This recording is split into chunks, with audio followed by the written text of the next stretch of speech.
Jim Berggren, pastor at Holy Cross Lutheran Church in Houston, Texas.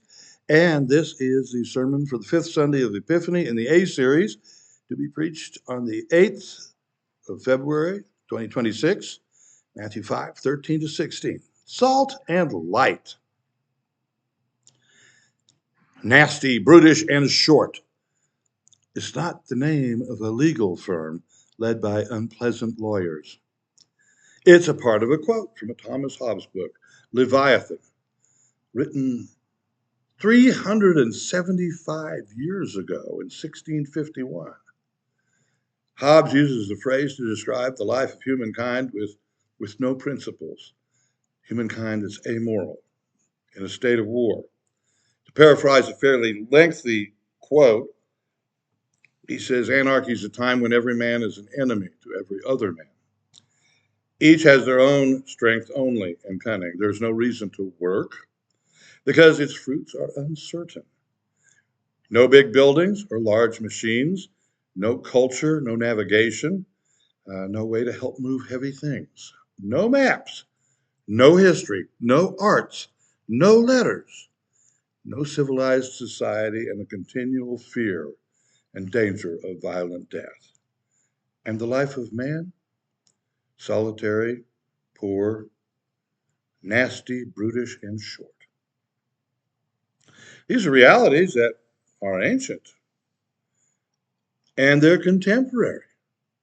And they will be future realities as well, depending upon where we live, where we were born, how our life is directed and used and governed.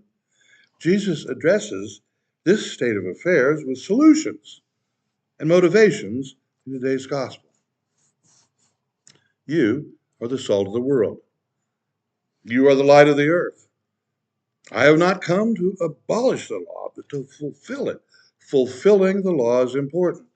Ignoring the law is anarchy. Nothing is fair in anarchy. I assume we like fair. You want fair? Okay, there's a way. Jesus is saying we're valuable and we're born to be useful in the salvation of the world. The root word for salvation is sal, S-A-L. First three letters of salt, same root. Salt heals wounds, but it stings.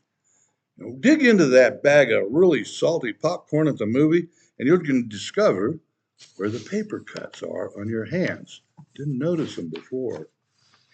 Roman soldiers were paid with salt. If they didn't work, they weren't worth their salt. They weren't worth their salary. Salt was connected with purity because it came from things that seemed pure: the sun, the sea. Salt's tasty ingredient, necessary nutrient for the good life. As salt, we become nurturing agents to those around us, caring and helping, enriching and teaching. Salt prevents food from spoiling, preserves its goodness. Jesus doesn't tell us to be agents of preservation. He proclaims that we are agents of preservation. We will prevent spoiling and corruption when it threatens the goodness of life and health. Salt is flexible. It can make ice cream colder and melt ice. On the farm, we had a tractor pull grader. Dad and I graded the township roads when conditions were bad. Dad drove the tractor. I stood at the back on the grader platform, adjusting the height and the angle of the blades so that we could scoop the snow, ice, whatever into the ditch. One year, the county engineers added salt to some sections of the blacktop while repaving the roads, hoping that it would prevent ice in the winter without spreading ice on the surface. Now, salt lowers the freezing melting point of water, making the mixture cool and harden faster. The county dump trucks had to spread salt on top to counteract the freezing effect of the salt underneath. To keep life fair, to keep it from being bland and unrewarding, we season it with Christian commitment and the taste of love for all of God's children. Jesus doesn't say we're pepper. Pepper tends to call attention to itself, sometimes in unforeseen ways. Pepper will dominate a flavor, of course. I always bring a spicy jalapeno or two to the men's breakfast for my omelet and to share with Tilly. I dice mine It's great, and I forget all about it until I rub my eye. Oh, I had a pepper. Salt simply highlights and enhances the world of flavor. It allows civilization and creation to become more meaningful. It is in itself unprepossessing.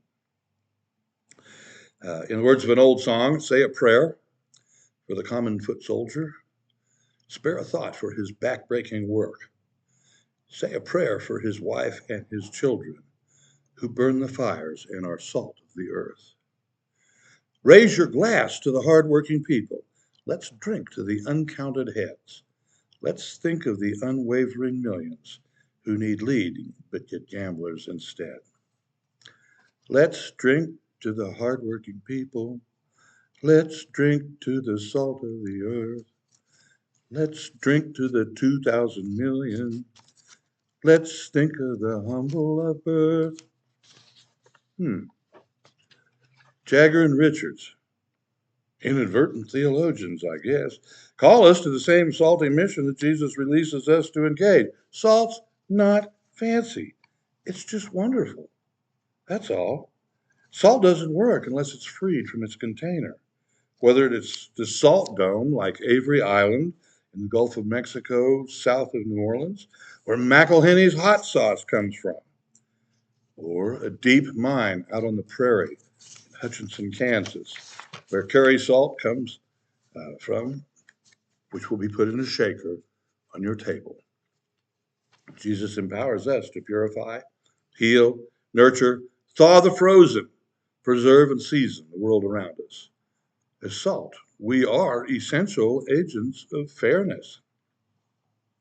Salt's wonderful. Jesus says, on top of this, we're light also.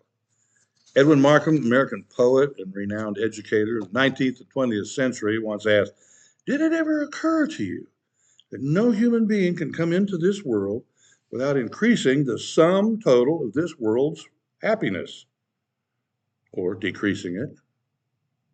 Hey, I want to be on the right team there. Jesus says we can be on the light team with him. In religious circles, light's pretty important, a universal symbol for divinity, spirituality, knowledge, and wisdom. John 8:12 reports that Jesus calls himself the light of the world. What then is the honor and responsibility for us that Jesus would share this title with us? You also are the light of the world. And he says, we're a light that will be useful always. It will never be extinguished. The world will be visible and fair because of you. Now, a lot of sermons say funny things about Jesus, mentioning you light the lamp and then you put it under a bushel basket. It's very simple. When it gets dark, you light your oil lamp. When it's time to retire, then you put it out and place a bushel over it to contain the smoke and, smother the fumes. No one lights a lamp and then puts a bushel over it. That's kind of the point. The point is, what's the point?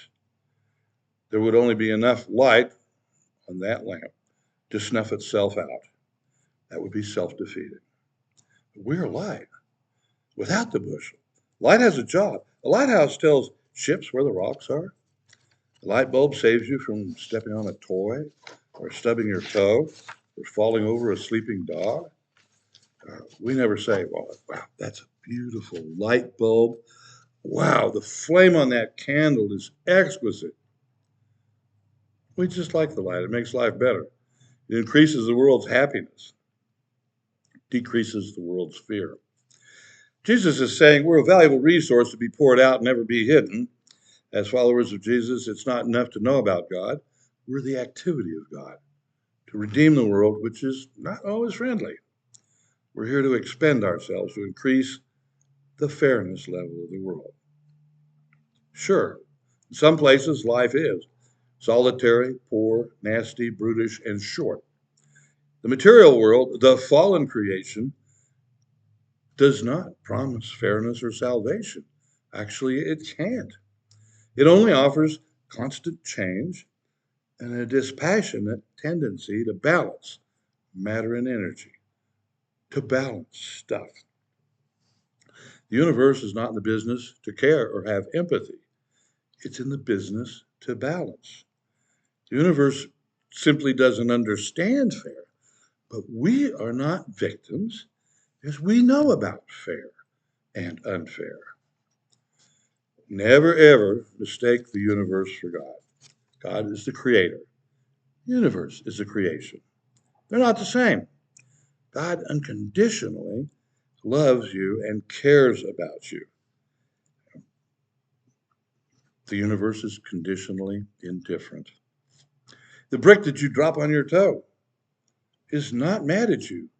Try not to ascribe any emotions to that thing. It's just what bricks do when you're interacting with them and you're maybe tired or distracted or careless. On the whole, bricks are really neutral. If you want to have a fair relationship with a brick, you must release your best conditions for fairness. Here's how. Knowing a little bit about the nature of bricks and gravity, we can interact with them and they will appear fair, especially when we are rested and strong. We can handle them with respect, knowing their implacable nature. Of course, they don't care. And we can wear steel toed shoes just in case. We understand fairness. In our heart of hearts, we know the merciful nature of God that arcs toward justice. It is up to us to create conditions of fairness in a chaotic world. And you can do that with everything you encounter. It works with everything. You are the salt that can do that. You are the light. Jesus isn't saying this is what you should be doing. He's telling us what we are. The salt that tantalizingly pervades the whole meal of life and heightens the flavor and fairness. We're the light that shows the way to the God who loves us all. Amen.